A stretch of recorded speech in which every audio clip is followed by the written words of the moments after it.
ماہ ذی الحج اولاد کے حق میں دعا مانگنے کا بہترین موقع۔ بسم اللہ الرحمن الرحیم۔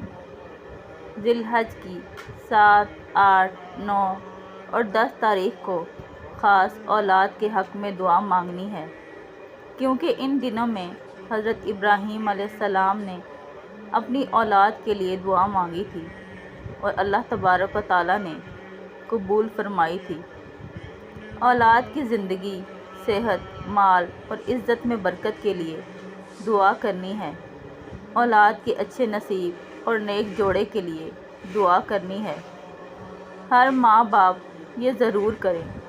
حج کے دن 4:30 سے 5:30 کے درمیان کا وقت قبولیت کا وقت ہے۔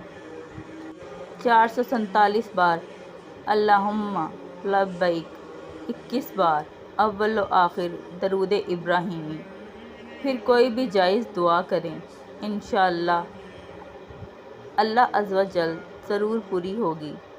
اس میسج کو حج سے پہلے سب تک پہنچا دیں تاکہ اس مبارک دن میں سب کی دعا قبول ہو۔